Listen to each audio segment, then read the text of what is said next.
Yeah, what we're doing this year is we wanted to bring our core in tighter, stronger of who we are and what we believe.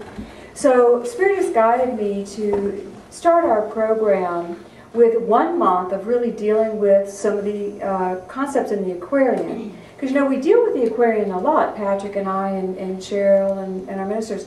But, you know, we pick our favorite stories. You know, we pick the ones that we particularly love. But there's so much in here. So we thought we'd just kind of gently walk through it 1 month.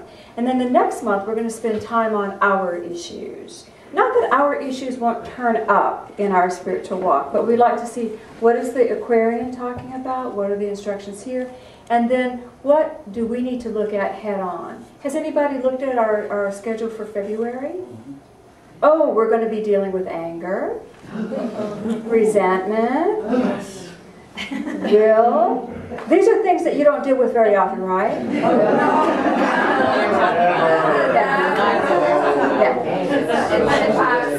But before we get to that chapter, we're going to start walking through the Aquarian just a little bit. And we've just come off Christmas, so we've done a really good in-depth analysis of the Christmas story. So we're going to skip that part. We're going to launch right into what happened after the wise men came and told Mary and Joseph to go to Egypt. Everybody remember that? Mm-hmm. They went to Egypt because Herod was looking for Jesus and John to kill them. They were both babies. So that's where we're going to pick up. And this is in chapter 7, I believe, when Mary, Elizabeth, and Joseph go to Egypt. Now, Zacharias is already dead. You know, John's dad. He was killed in his services as a priest because he refused to tell the soldiers where his son was. So here we have this. It's interesting to understand this chapter starts out, they're being housed by Elihu and Salome. And this is a couple. And they live with this couple for 3 years. And they're taught by this couple. But who they teach is Elizabeth and Mary. They don't teach Joseph. Joseph's not mentioned. Joseph perhaps is out doing a job somewhere. We don't know. But in the Jewish faith, the men are the ones who are taught the mysteries. And even when they are taught in the synagogue, the women have a separate place. So the women have separate teachings. And they're taught the laws, I believe, more than anything else. And then the men are taught the mysteries. So we have this switch going on here. These two Jewish women are now being enfolded in the mysteries. And it reminded me of a saying from a teacher I cannot quote. I don't remember his name. It was so many years ago. But he said, teach a man something, and one man will know. Teach a woman something, and the world will know. Women are communicators. Women speak. we love to share truth. We love to impart to the world and our children what we believe. Women are the ones who kept actually the faith alive, believe it or not. So we have this beautiful energy of the Mary and Elizabeth, the mother of Jesus and John, being taught.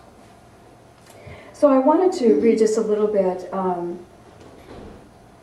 This is Elihu speaking, and he says, "The age has passed. There is a new age beginning, the preparation age. So he said, your sons are going to tell the news and preach the gospel of goodwill to men and peace on earth. A mighty work is theirs, for carnal man does not want the light. They love the dark. We call these sons, John and Jesus, revealers of the light, but they must have the light before they can reveal the light.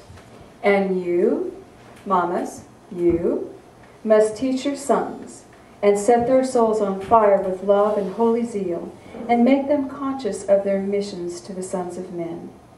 Teach them that God and man were one, but that through carnal thoughts and words and deeds man tore himself away from God. But through holy breath they could be restored again. Restoration in harmony and peace." So, the first thing that he begins to share with them is the idea that God and man are one. And this is very, very important. When we feel that in your meditation, God and man are one, God and I are one, don't you feel the connection? You feel the universal love feeding you. You feel the light of God pouring through you. Yet, why was Jesus crucified? By law. He was crucified because he said, God and I are one. He said, God is my Father. That was blasphemous. And that was the tenet that they were able to execute him on. So the very idea that God and man are one violated the laws of the minds at the time. Yet this is the first thing that they teach the moms. All right, then he says, Elihu in another lesson, no man lives unto himself, for every living thing is bound by cords to every other living thing. Breathe that in. Every living thing is bound by cords to other living things. So, if you are kind to one person, what does that do? That sends kindness out through the entire world. If you are angry at one person, what does that do?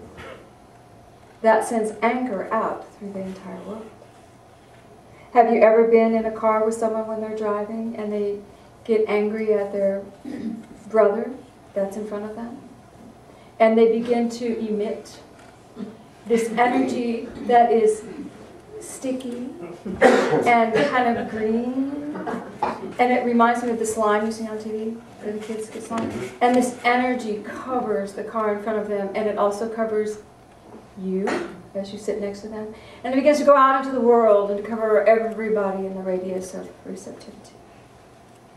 The anger has slimed the world. And it doesn't just go out to those boundaries, it continues to move. And when you think about that, how powerful are you? I am so powerful I can slime the world. That's pretty powerful. Or that one act of kindness. When someone is kind with a thought or an idea, kindness doesn't mean that you have to buy someone dinner. Kindness could just be that when someone is harsh, you speak with a kind word in return. They're just having a bad day. You're just having a bad day. And that kindness that you share in that moment, doesn't it affect everybody that's around? Doesn't it affect everybody next door? And it too, but it has a beautiful light energy, and it has this beautiful aroma of roses, and it just moves out into the world and encompasses the globe. That's how powerful we are. We are all connected. Have you ever been in a room of angry people? Mm-hmm. Mm-hmm. Doesn't it disrupt the very flow of your chi? Every cell in your body screams. And have you ever been in a room of happy people? And every cell in your body is filled with joy. If we realized how connected we are, we could readily accept our responsibility to life. We could readily accept that I am responsible for my behavior, not just for me, but for the world. And I, of myself, can throw a temper tantrum. But if I think my temper tantrum is going to affect you, am I likely to throw one? The answer is no. I would not likely throw one if I thought it was going to upset your world. Did you see? But I would give myself permission to throw a big old tizzy. You know? But if I remember we're connected, even in the privacy of my home, when I emote and emit in a negative sense, I'm affecting all of my brothers and sisters. How powerful is that? It's intellectually, we can understand it from an energy perspective. But can we control ourselves from an emotional perspective? That's our challenge. Okay. Understanding our connectivity, we can accept our responsibility. And when we accept our responsibility, then we can begin to understand God and I are one. Because God and I are one, Cindy. Oh, that makes me so superior to the rest of you. But if God and I are one, all of us, then we are the brothers. That beautiful song, one heart beating, we're connected. And we are the brothers of men. So those were the first two lessons. And then Elihu, in another lesson, taught this. This is chapter 8:5. There are two selves, the higher self and the lower self. The higher self is the human spirit that is clothed with soul and made in the form of God. We call that our Christed nature. The lower self, the carnal self, is the body of desires. It is a reflection of the higher self, distorted by the murky ethers of flesh. Love that? Distorted by the murky ethers of flesh. The lower self is an illusion and will pass away. The higher self is in God and will not pass away. The higher self is the embodiment of truth, and the lower self is truth reversed, so is false. So, we have these beautiful selves. Our higher self is connected with spirit, which is connected with our purpose, which is connected with our divinity, which is connected with God. Our lower self, its function is to connect with this world. So what does it do but look at the world? It looks at the matter. It looks at the stuff. It navigates the matter. It weighs what it needs. It has desires. It can accomplish. But it's measuring everything from this world. Do you all realize you have lower selves? Yeah. Joy can move through both your higher self and your lower self. Do you know what I'm saying? You can be joyful with your lower self. Your lower self has a heck of a lot of good times. Blessings can also move through the lower self and the higher self.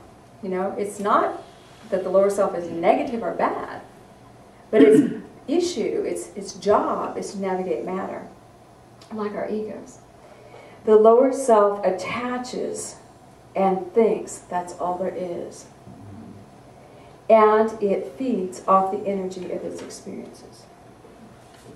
The higher self, connected with God, what energy is it going to feed off of? The spirit. The lower self, attaching to the experiences, what is it going to feed off? The experiences. Where's the better food? Yeah. Don't you think your experiences get stale over time when we're feeding off that energy? And how much progress can we make when we're continually feeding off of our experiences? And that's reference. We're referring, what have I accomplished? What am I doing? Where am I going? All of this, we're feeding off of that. Who am I? Have you ever been embarrassed about where you are in your station in life? Every one of us has at one point or another. Well, I'm just a lowly this or a lowly that, or I wish I was driving that or driving that. Or do you hear what I'm saying? And which self do you suppose you're in? You're in the self that attaches to the matter and the inner energy and imagery of matter, and not the higher self. So he goes on to say, the lower self is rich in promises, but poor in blessedness and peace. It offers pleasure, joy, and satisfying gains, but it gives unrest, misery, and death. It gives men apples that are lovely to the eye and pleasant to smell, but their cores are filled with bitterness. The lower self. So, the lower self has lost the vision of who we are as spirit, and it sees only what it sees. The lower self, we need our energy. We need that vibration. Our dreams are born from a different space, aren't they? Our dreams come through our higher self. This great vision comes through our higher self. And then our lower self takes over and goes, that can never be. That can't happen. I can't make that happen. And the lower self can't make that happen, because that is not where the vision was born. If the vision is born simply through accomplishment, simply I'm going to get up and clean my house, that's my lower self speaking, I'm going to go, you can do that. It's born there, going to be accomplished there. But that higher vision cannot be accomplished just with that lower self, because the lower self can't see it. So, he goes on to say, the man who has purity and love can shift his world. The man who has purity and love. And this is how we unite the higher and lower self. Purity is what John brought in. This is baby John the Baptist. He came into the world telling people to change. Change. Be different. Don't stay attached to the matter that you've always been attached to.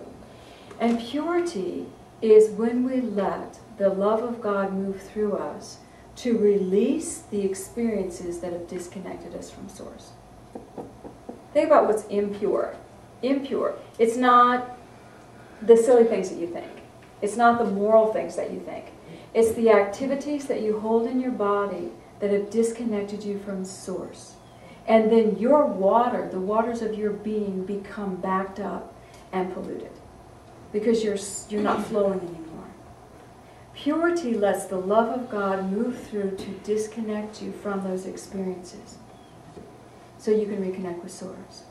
And then that lets love flow. And that's what Jesus Christ brought in, baby Jesus, bringing in this consciousness that love can move through me out to bless the world.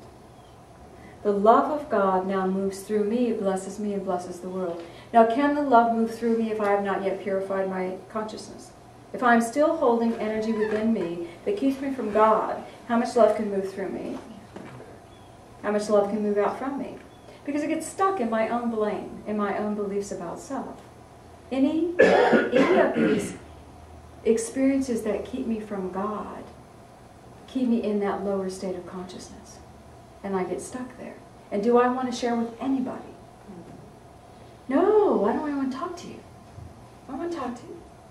But am I affecting you? Because we're all connected. So even when I pull back in my own energy and disconnect, we're still connected. So I'm affecting the whole. I'm affecting all my brothers and sisters. Simple, huh? Okay. All right. Then Salome teaches, and she teaches something that I know you will not understand. Yeah. She's talking about people. And the question really should be, why does this happen? But she says, today a person walks in gloom, downhearted and oppressed. Tomorrow that same one is filled with joy. Today the heavens seem full of blessedness and hope. Tomorrow, hope is fled and every plan and purpose comes to naught. Today, one wants to curse the very ground he treads on, and tomorrow he's filled with love and praise. And today one hates and scorns and envies and is jealous of the child that he loves. And tomorrow he has risen above his carnal self and breathes forth gladness and goodwill. 1,000 times men wonder why these heights and depths, these light hearts and these sad, are found in every moment. And that is every one of us. Every one of us has those beautiful days when we're just walking with God, don't we? And life is good, and we can see the silver lining, and we are going there. And the very next day we show up all pouty, all depressed, all sad, because it hasn't happened yet, or because somebody stepped on my toe, or because somebody hit my car, or anything. Pick a reason. And you can look at that person and say, but you were so happy yesterday. And they go, shush. I don't even want to talk about it. I do not want to even go there. They don't want to be reminded of the joy and the expectancy that flowed through them when they were having communion with their higher self. That beautiful communion. They want to be piteous and pout or angry or whatever. And it's like this. The ups and the downs and the ups and the downs. And there is not a person that will hear my voice that is exempt from this. And you are lucky if you can string 5 good days together in a row. You're lucky if you can keep that divine joy for 5 full days. And if you do, you're helping every one of us. You know? We have to learn when we come down. When you come down, don't you curse yourself? A couple of us do. Who do you think you are? You're rotten to the core. Everything that you could possibly say negative about yourself comes up to your mind. And you begin to diminish yourself and machete all your good points. And then the next day, when you go back into love, it's only by the grace of God that you've been lifted up in your mind. Instead of really understanding you are the master. You created that beautiful down day. You created that beautiful up day. You. But in these ups and downs, there's one thing that we need to be aware of. Where is our focus? I guarantee you, when you're having a down day, your focus is on the matter around you. Your focus is on what's happening. What's going on. It's not on you. It's not on your higher self. It's on the stuff. It's on the lower self. The lower self. Does anybody relate? Yes. Yeah. This is our beautiful human condition. They said when we focus on our reality as reality, what we see is the limitations and the struggles against the limitations. And there are no answers. There are never answers at this level because this is not the level that the dream came to you. The dream came to you at the higher level. You're not going to find an answer here. So, when you feel that way, what if you would be able to consciously realize, I am being my lower self? Do you think you could do that? Even if you chose to say there, I'm being my lower self, darn it, and I'm staying here. I'm digging in, I'm going to enjoy it.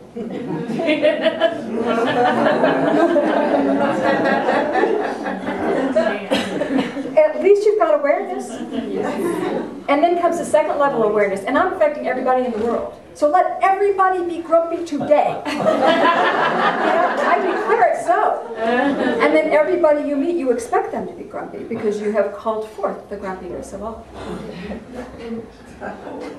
But if you were capable of doing that, isn't that a powerful position? At least you're aware of the impact you have. At least you're aware of you. Now, do we really want to stay in the lower self? No. The higher self takes us to spirit. It is the beautiful energy of the vision, and it's our creative energy. The lower self looks at matter. The higher self sees the bigger and creates the bigger. Now, oftentimes we'll talk about the chakras, the lower chakras, which are our doing chakras. The root, our who we are in the world, our passion, and our ability to accomplish. So those are our lower three chakras. We're a beautiful heart, which can love, and it's the meeting place of balance between heaven and earth. And then we have our upper chakras, the crown that stays connected with God, our visionary through our brow, and our throat. Now when you think about the chakras this way, and we think maybe our lower self is embodied in the lower three because it deals with matter, and our higher self is embodied in the upper three because they deal with spirit. Where does the vision exist in your body? In the upper three. If you just think that, if I'm in my lower self and having a grumpy day, I am not seeing. Just think that. Just remember that. I'm not capable of seeing.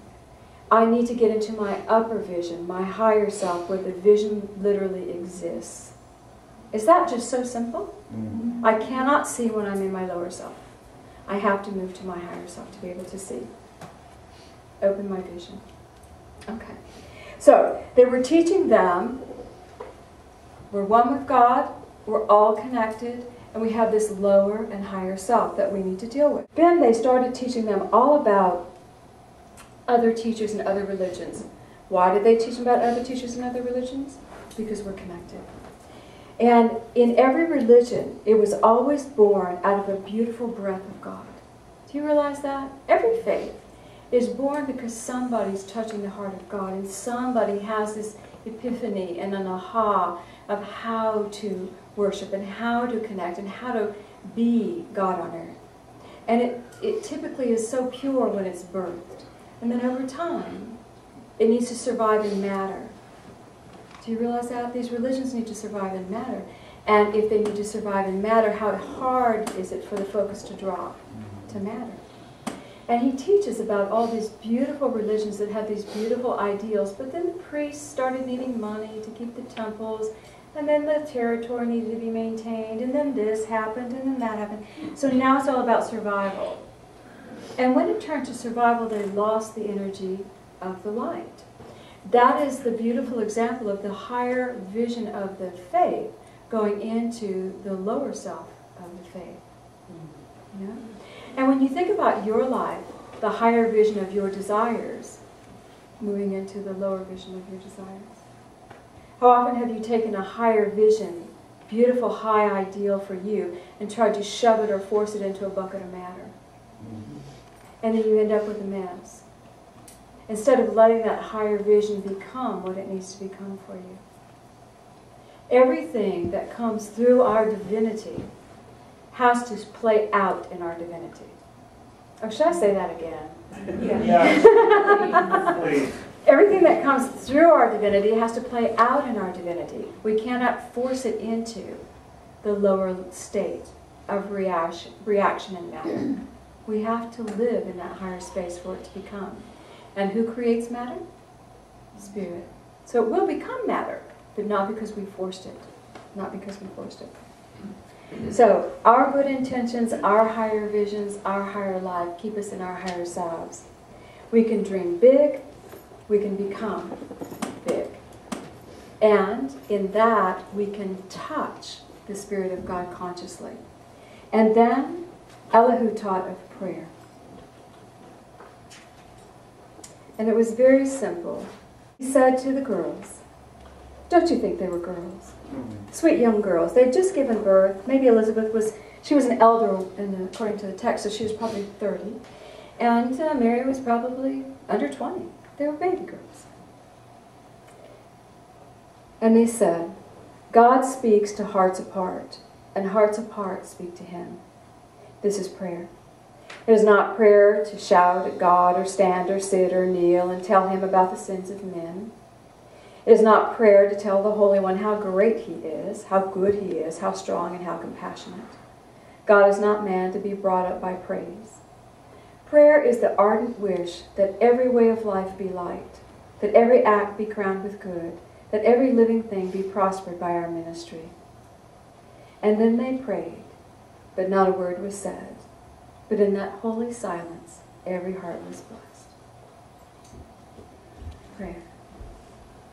When you are in that lower self, that state of this matter isn't working for me and I can't find my way out of it. Prayer. When you can't feel the energy to create purity moving through your body. When you do not, and I know we have those moments where, okay, you got nothing left. Prayer. Just be still. You may have created it, which you did. It may be affecting all of us, which it is. But you still may not have within you the consciousness to change it. And you cannot change it from that lower level. Prayer. Turning within and opening to the divine. Letting the divine just touch you. Without words. Without agenda. Just God. God. And feeling that beautiful energy. Doesn't the energy of God move through and open the crown, all of the chakras upward, the vision, the heart, and then purify and begin to cleanse the lower? Because when you shut your eyes and you open to God, you have let go all attachment to matter on every front. God. And in that moment, you become one. One within yourself. And only when you're one within yourself can you be one with Creator. Isn't it so fun? Mm-hmm. And we're learning so much through all of this. These are not lessons for naught. We're learning. We're learning to master matter. We're learning to navigate through matter without it controlling us. We're learning to create joyously and then erase what we created. We don't like that. You don't have to deal with it. You don't have to sleep with it. Erase it. I'm done with that. Let me do something new. You know? And you create something fabulous and wonderful for yourself. Staying with the vision of God. Purifying self. We are connected. God and man are one. The higher self can resurrect the lower self into oneness. And purity and love lead the way. And then he said to the girls, it's the end of their time year. We've now walked through 3 years. And he said, a mighty work is given you to do. You shall direct the minds that will direct the world. Your sons are set apart to lead men to the up to righteous thoughts, words, and deeds. To make men know the sinfulness of sin, to lead them from the adoration of the lower self and all the elusive things, and make them conscious of the self that lives with Christ in God. A mighty work is given you to do. So we could say Mary and Elizabeth represent our intuition, our higher self, that feminine, beautiful wisdom within us. A mighty work has been given to us to direct our mind, to direct our energy and our activity in the world. A mighty work. And as they did their job with their children, the world was changed. And as we do our job within ourselves, our world will change. In these few chapters of the teachings of Salome and Elihu, we have the chronicles of the challenge of man. Every word of it, which I encourage you to read it, every word of it still applies to every thought and action that we have today individually. It's not just this elusive thing out there, it's a very real state of consciousness. And if we go back to the idea, purity is allowing the love of God to eliminate the experiences that I still hold that keep me from Source. Do you realize how many experiences you still hold that keep you from Source? If you feel bad about yourself, it blocks you from Source. If I did that and it was a mistake and I shouldn't have, how many have those? That keeps you from Source. You see? Purity, allowing the love moving through you to let those go, and then letting the pure love of God move through. So higher and lower are one. It's so simple, isn't it? The life of the human. Nice. Are we excited? Yes. All right, let's go with that. Put your feet on the floor. Just go. God, we ask that this work that we now do be for the highest good of all concerned. Feel that beautiful love of Spirit coming over you where you sit. See a beautiful column of light just engulfing you. Doesn't matter who's on either side of you, you are safe in your beautiful column of light. And feel the gentleness of God's love opening your heart. My beloved child. My beloved child. Feel that love pouring.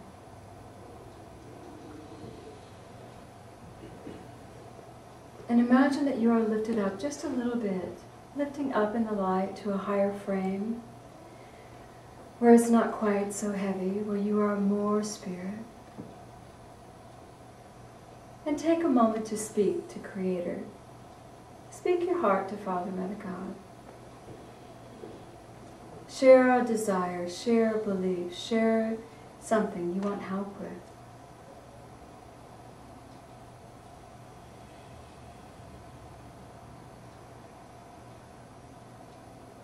And now that you have asked, begin to feel a beautiful light coming through the top of your head of God, love, and purity. Beautiful energy of love that begins to gently unhook all the experiences and beliefs that keep you from connecting to the divine. All the experiences and beliefs that keep you from accomplishing that which you've spoken from your heart to God. Feel that beautiful light of purity moving through your body. I don't want to feel this anymore, God. I don't want this to separate me from you. Let it go all the way, flowing through your body.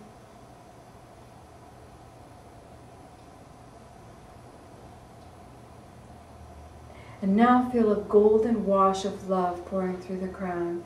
The top of your head, golden energy pouring through your body, cleansing, pouring through, filling you with that divine light, filling you with peace and harmony. And as you feel the cleansing light, it begins to resonate stronger with the love of God, flowing out through your body. And now see your world in your mind's eye, whatever vision comes up, a picture of your world where you live. Take a breath and send that beautiful golden light to your space, symbolic of your reaching your entire world. I let God's love move through me now and express through me. I let God's love move through me and express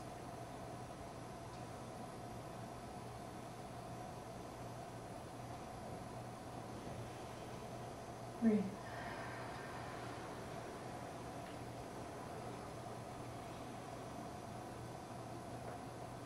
And let your focus go to your heart.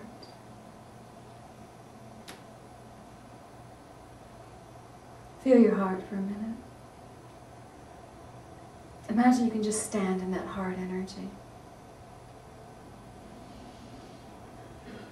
And in this heart, you can actually love God back. I love you, God. And feel your energy moving.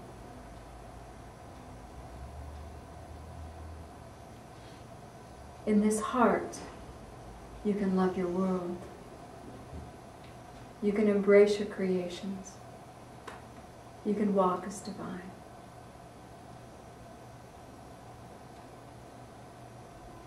I want you to feel your heart energy and love that energy. I love my heart. I love my heart where heaven and earth are one.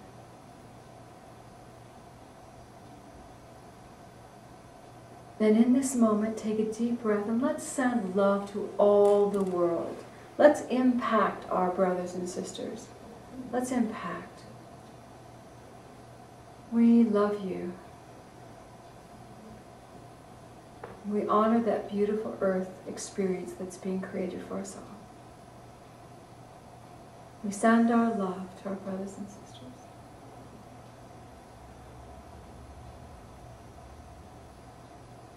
And feel how expanded you feel. Breathe and bring your energy back and just feel the beautiful love of God again, flowing through you, the golden light. And Father, Mother God, we ask that you bless us now as we go forth, sharing light with the world, realizing we are connected, and walking in that state of purity and love. We ask that our hearts be ever connected with the divine dream, and we are ready to walk that path. We love you, we thank you. Take a breath. Feel your chair. And gently open your eyes.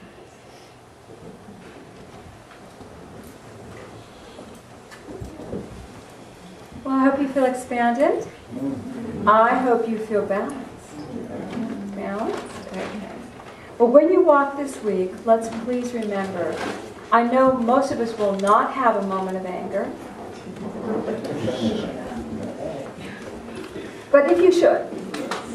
Well, thank you. Or discontent.